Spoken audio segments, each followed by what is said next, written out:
My friends, this might be the last episode. It's the end of year 20. Well, really, 18, 19, and 20. All of our players' contracts expired in 2041, except Chase, which is in 2042. And as you can see up here, it is 2043. When I say retired, maybe they've become staff members. I haven't clicked anything.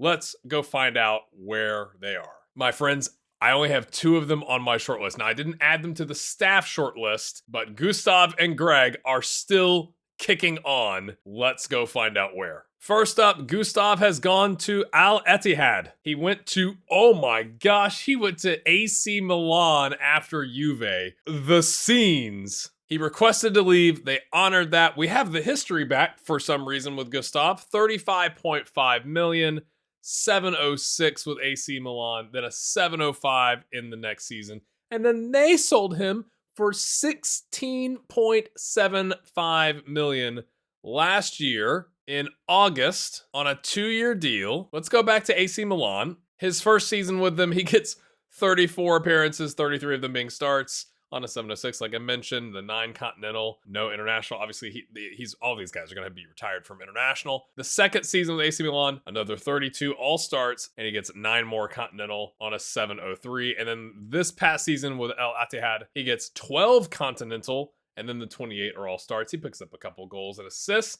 A 7.76 rating, my friends, is insane for a center back. Okay, looking at his milestones, they won the Super Cup with AC Milan in 2042, and then the Coppa Italia in 2041. He doesn't do anything in 2040, obviously, with Juve. Any landmarks? No. Essentially, or I was like, all maybe? Not really. He's in the AFC Champions League Dream Team. It's like the 1992 Basketball Olympics for the United States. A dream team? Anybody know what I'm talking about? I just... What? What? I just saw how much he's being paid. In euros? No. Is that what people are getting paid? I mean, I know like Ronaldo, right? Like, oh my gosh. He has to be the top earner, right? He has to be the top earner. 1.6 million a week? Oh.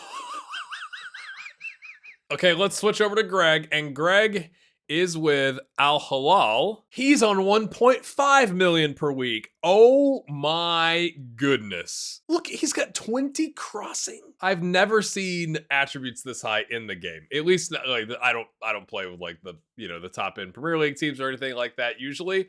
That is wild. And he's still got value. He's 36 and a half. What? Okay, let's see how he got there. Okay, we're going to start this zoomed in because it's just too good. It's just too good. So we're looking at the seasons that ended 41, 42, and 43. So in 2041, the end of that season, he does 29 total appearances. Of those, all but 1 are starts. Obviously, you can see the goals and assists there. Still, 13 goal involvements on a 7.31. It's a really good rating. 15 continental. We need to check to see how Spurs did. That sounds like they've made some sort of continental run. He's still involved internationally there. He gets 5 assists on a 7.10. He then leaves, my friends, on a free. And he goes to Barcelona. He goes to Barcelona for the 41-42 season, where he gets another 30 starts, 17 goal involvements. He would have been 34.5 to 35.5 that season. And he gets 17 goal involvements, another casual 15 continental, and another 11 international. So he's still involved with Ireland at that age. He is an elite talent, but they picked him up on a free, and then they turn around.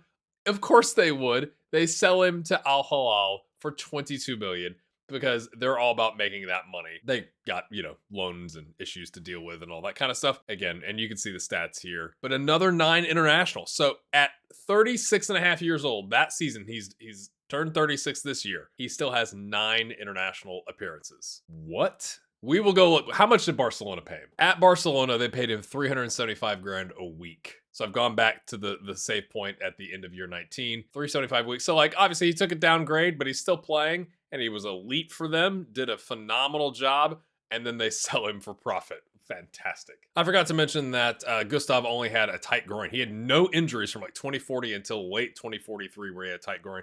Greg also is pretty injury-free. Looking at the milestones, he's still in the Ireland seasonal best 11. He won the AFC Champions League with Al Hilal. Prior to that, they won the Champions League with Barcelona. Nice. And it looks like, my friends, he also won it with Tottenham in 2041 and the Carabao Cup. You determine in your heart which one you think is more important. Interestingly enough, he resigned as the Ireland captain in 2042, but then broke the record for most appearances with his 147th cap at the age of 36. Greg is a legend. Greg, thank you so much for your support on Patreon and for choosing Ireland as, a dual nationality. Come on. Now, Greg is still listed in the national team. It looks like they're playing like a 4-4-2 with 2 DMs, but like a 4-2-4, really, with the attacking midfielders. He's playing as a DM.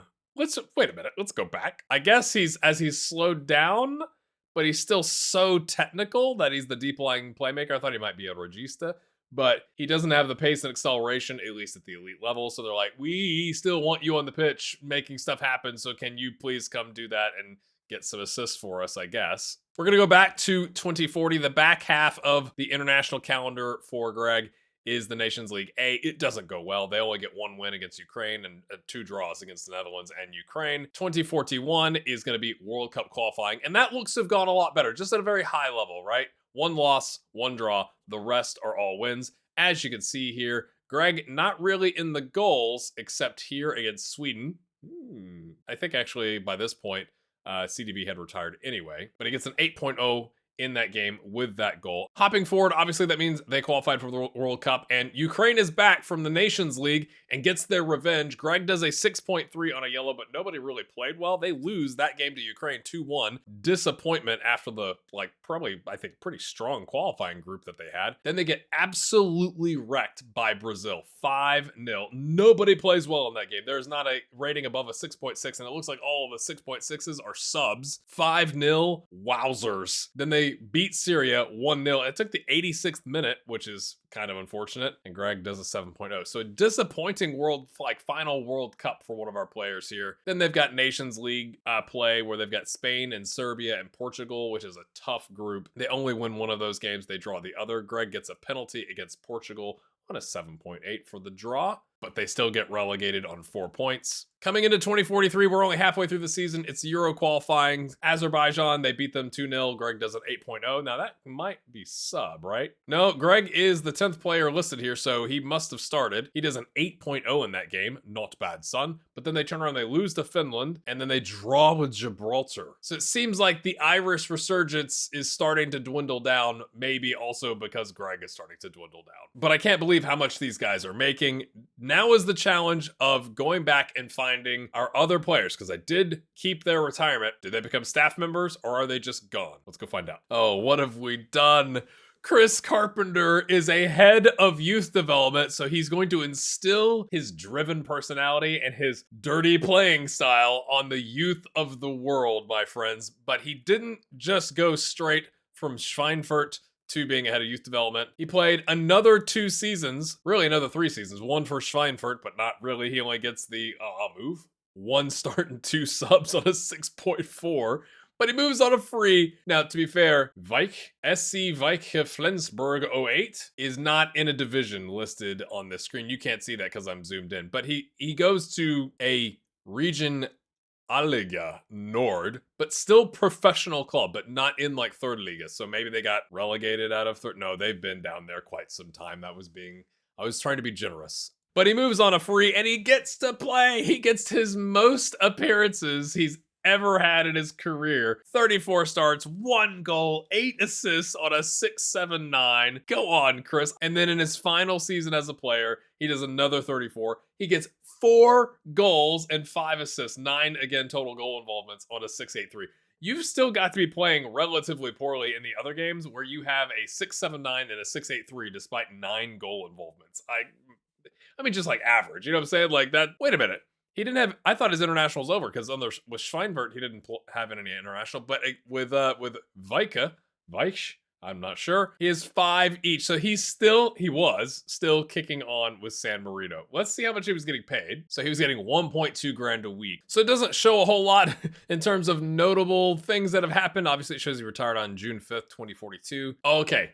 That's 2042. I was like, well, then how did he have 5 appearances? So we shouldn't see anything after June of 2042, but he has 10 final appearances for San Marino. World Cup qualifying, they lose every game except one against Slovakia. Now we can see Chris plays in this game. He gets a yellow card at a 6.2, but they score in the 6th minute. They surprise Slovakia and then probably just bunkered. Did he play against France before that? Yes, on a 6.5. So he's involved. Again, Marco Renzi is like a brother in arms with his aggression and dirty play. He's also been the player. Maybe Chris has influenced him because this guy's 29. So Chris is kind of rubbed off, and we've seen Marco Renzi get a ton of double yellows or just straight reds. Chris does a 5.6. Nobody plays well. The keeper does a 5.1. They lose 5-0 to Iceland. Yikes, my friends. Oh gosh, a 5.9 against Slovakia. Doesn't play against France. You know, you want to rest your starters against France because you're probably going to get beaten there. And then lose to Iceland 2-0. Again, Marco Renzi on a 5.9 and Chris on a 6.3. The keeper has a 4.8 against Moldova. Gosh. And then bounces back. Is that the same keeper? Yes. Jerome Sarthau comes back against Turkey with a 7.1, but it's not enough. After the Nations League relegation playoffs, which they lose both games to Armenia 2-0 and 1-0, and he's not even involved. So I guess they didn't call him up for that. The next game is June 6th, and he would have retired by then. That is just hilarious. He and Greg are like still kicking on pretty late into their career, and that he's rubbed off on this Marco Renzi guy. I don't know. That just makes me laugh. Now I'm just wondering, does Chris ever get a job? He's got a National B license, to be fair. So like he's been studying it up, but okay, let's move on. I don't understand. I click save history after retirement on every player. CDB's history is not saved. He retired as a player at 36. He did go to Al Ittihad, or 59 appearances and 1 goal. So did they link up? Wait a minute. We'll have to go look at that until 2043. So I will go back a season, and maybe it's just that like he just straight up retired. I can see this, but that doesn't tell the whole story with all the ratings, right? So look at the landmarks for AC Milan. Oh my gosh. Okay, we're going to go back and see what happened. CDB said, not today. I got paid more than those other two guys, 1.9 million euros a week. Those attributes are just delicious. So this is at the end of the 42 season. He signed the contract in July of 41, 2-year deal. They sell him for 29 million. That's why you're seeing the two 2041 42s here. But in his last real season for AC Milan, 18 goal involvements on a 7.26, which is a bit of a drop off from the 12 and 13 in the previous season on a 7.56, which is kind of like his best season ever. But 7 more Continental, 5 more Cup, no international because he's retired from that. And then at El Ittihad, he's got 34 starts, 11 assists, just like cooking those defenses. And another 10 appearances in the Continental competitions. Not bad, son. Yeah, so we don't get to see it, but Gustav and CDB play together. This is Gustav again on 2042. So they play one season together. 2 of our Wonderkids on the same team. Oh, so I forgot to look at the milestones, and I'm not going to reload it, but you can see here at the bottom, they didn't win anything else. At least it doesn't appear that they won anything else, unless this list is somehow limited. After 2041 in the Coppa Italia, nothing happened for CDB. So he said, I've made more than enough money. I have no desire to get into coaching. See you. What a career. Fantastic. Now I'm hopping us ahead to Marcus From, who I'm going to show you his last season with West Brom, which is the 2040/41 season. Remember, they got promoted to the Premier League. He gets 5 substitute appearances with 2 goals on a 6.97, to be fair. So one of those like getting up there, older players, talisman. Hey, you helped us get promoted with a bunch of substitute appearances, if I remember correctly. Yes, 25, first guy off the bench type thing. Go help us win the game or whatever. But he doesn't really play. And then he leaves on a free to go to Sogndal in Norway's Eliteserien, where he gets 14 total appearances on a 7.06. No cup or, sadly, continental. So in 2041, that contract would have ended in June. But Norway has the like January to December calendar. And so he joins on a free for like the back half of the season and gets 14 appearances. 5 starts, to be fair.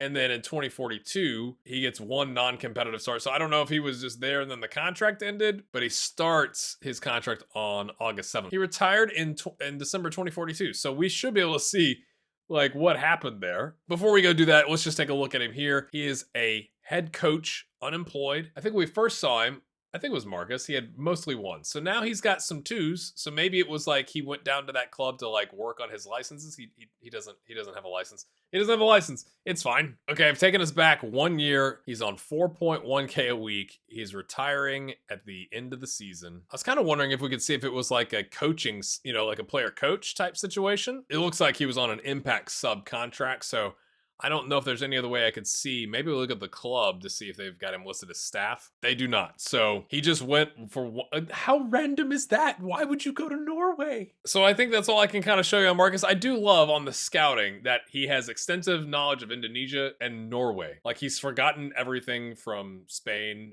and Germany, but I guess many years have gone by for some of that, but that just is funny to me. James has retired. It says he's still a free agent, which is kind of weird. You can see this, right? It does say keep history after retirement. So why didn't it keep the history after retirement? Anybody? Anybody know what's going on with FM? That's not the full history. Like, I thought I'd get the history screen. But anyway, he also ends up, right? He goes to Al Fatah and then the Al Nasser. So we probably had some overlap there. He does get a goal there eventually. Congrats. I guess we'll go back a season to see Al Nasser.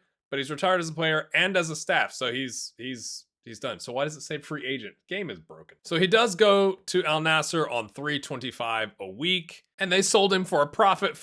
Profit. They got a transfer fee for him. Obviously, they were paying. Al Fatah was paying him pretty good wages too, but they sell him for $5.5 million. In his second and last season for Al Fatah, he gets 17 total goal involvements on a 709. Al Nasser, he gets 3 assists, but like on a 704, so like whatever role they had him playing in, it wasn't that bad. And again, 9 cup, 6 continental, another 8 international. So at 35 or 36, he's still involved on the international stage. And we will go check that out because yes, we will. Yeah, at this point of the save, again, this is 2042, he's still listed as the number 10 at age 35. There's not been another number 10 coming through for Colombia to take his spot. That is kind of shocking, really. Now, it's the tail end of 2040. He's obviously involved in World Cup qualifying. Sort of.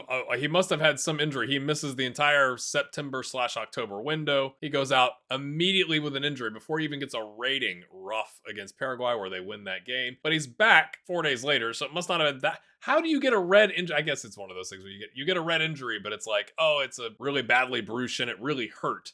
But he's back in time to lose to Brazil. 2041 goes a bit better. It's almost like, oh, it's the Euros. Nope, it's continuing to be the World Cup qualifying. It's the longest cycle ever. 7.1 against Bolivia, 7.0 against Ecuador, 6.6 on a loss to Chile, 7.3 with a knock against Peru, a 7-0 and a loss to Argentina, a close one there, and then he doesn't play against Venezuela, but they win that game. That's enough to get them to the World Cup, where they make it to the second round, and he comes off the bench in a draw against Ghana as a 6.7, so he doesn't start that game. He starts the game against Trinidad and Tobago in a 4-0 convincing victory. He also scores a goal in the 45th minute, so come on, James. Scoring at the World Cup. Go on, then. Then they lose to Spain, as you probably would expect. 3-1. He does a 6.3. And then they lose to Serbia in extra time. 103rd minute winner. Oh, they were up 1-0 too from an own goal. So how well did the team actually play? And again, curious thing, folks. Why does Colombia not have anything else in 2042? Is that a thing? Or 2043? CONMEBOL has just decided we're done playing the game of football. So we salute you, James Mithriak. What a career. Starting in Colombia, I thought when he got to Boa Vista that we were in trouble. And then in Benfica, but had a nice little career. Feyenoord with the ultimate pickup to really elevate him. And now he's got all the money in the bank he could probably ever want. What a player. Last but not least is Chase, who has also retired. He has 104 total appearances over 4 seasons for Al Wada. Retired as a player at 36. So let's go see last season to see if we can see any stats. So here we are in 2042. Chase is still in UAE. Obviously, that's where he retires, but he's wanted by 3 Saudi Pro League teams. Probably should have taken it considering he's only on 66 grand a week with Al Wada. He does, again, 26 appearances, 23 conceded, 10 clean sheets, and again, one substitute appearance. I just love that. And so what does that mean? In 15 games, concedes 23, and then the other 10 has a clean sheet, but does a 7.5. In the previous season, he does a 7.65. Pretty similar stats, right? So 10 clean sheets and 25 conceded. Does all right. I can't believe they paid 21 million for. But I mean, to be fair, from a rating standpoint, he did pretty well. He did pretty well. He's still kicking on with Australia, and at least in terms of notable achievements, landmarks, nothing since 2025, so nothing really to show you there. Let's go check out Australia. So in June of 2042, he's still listed at the starter at age 35. There is a new up-and-comer, Zach Zini, who's now in the squad. Pavlesic, that has been like the guy that he'd been battling for the starting spot, who's a year older, is already retiring. So Zach Zini, I know we care about this, is going to be the new goalkeeper. Looks pretty good. So Chase obviously is going to be involved. World Cup qualifying, 7.7, 6.9. Oh my gosh, look at that against Jordan. A red card in the 78th minute, which isn't all that bad, but 3 red injuries. Good grief, that was a brutal game. 7.5, Syria has a man sent off in the first minute. You'd think you'd do a little bit better against 10, but maybe they were already playing defensive. 6.4 against Japan, 6.8 against Iraq, and a 7.7 again for Jordan. So very like wide range of ratings here. World Cup qualifying is not over in 2041. Indonesia, 7.7. Indonesia has a man sent off in the 10th minute. Yeah, as you do. And then they make it to the playoff of AFC World Cup qualifying against UAE, which is probably, again, against his teammates, or at least some of them, right? So 7.1 and a 7.8. Australia gets through. Then that takes them to the playoff final against CAF, which is Senegal, 7.4 extra time. So he had to really be on top of it. But Australia scores in 112th and 118th minute. No penalties needed. I love Senegal's logo, by the way. That's just, their badge is fantastic. So they make it to the World Cup. One last player at the World Cup, 6.8 in a friendly against Morocco. A loss to Ivory Coast, 2-0. Chase does a 6.4. He does a 7.4 against Haiti, and they had a man sent off in the 32nd minute, but it's only a draw. And then a loss to Portugal on a 6.6, and I think there's no probably any shame in that. So one last run at the World Cup for Chase. What a career for this guy. Let's go back. Remember when we thought he was going to be stuck in Australia, and then he got real stuck in Paris, but was making good money? I thought his career was pretty much toast, but he has a resurgence. He blooms later in life and does quite well for himself. Makes the bank. Does all right. Probably gonna retire. You would think, hey, let's go back to Australia, spend that cash. My friends, I think we're going to end the series there. We still have Gustav and Greg having a year left on their contracts, but at the end of the day, we don't have the ability to see what's going on in the league, so it's going to be really limited and I don't think very entertaining for you to watch. This has been a phenomenal series. I know it's been long and drawn out. I like going into lots of detail. I hope some of you do as well. I know people kind of like probably skip through to look at their specific players or something like that, but I've really, really enjoyed this. But we're not done. We got to go figure out who was the real Wonderkid. I'm going to take it all the way back to the beginning of the series where we have one player that has the highest potential range in FM. That's 170 to 200 in terms of potential ability. And the other 6 had 160 to 190, which obviously means you could have some overlap there. You could have somebody with a 170 from the top end range player, and then maybe 2 players or 3 players or whatever with a 180 from the not Wonderkid range. Before we go reveal that, I want to hear from you in the comments. Who do you think the true Wonderkid was? Obviously, CDB got the tag, but I think we had some pretty nice careers from some other players as well. So I want to hear from you. What do you think? And then I will go open up the editor and we'll go take a look. My friends, I just want to say thank you so much for watching this series. If you've enjoyed it, a like really does mean a lot. One of my goals going into FM26 is to get to 1,000 raving fans. That's kind of a concept other people have talked about many, many times before, not just in Football Manager. If you can get 1,000 people that'll watch your stuff, like your stuff, contribute on Patreon or YouTube memberships or something like that, you could actually make a career of this. So I'm nowhere near that. Currently got 5 patrons and 0 YouTube members. I want to hear from you. Is there something that you would want to see from me that would make you go, I'll support that guy for $1 a month? Because I'd rather have 1,000 people doing $1 a month than 10 people doing $100 a month, because that's much more risky, obviously.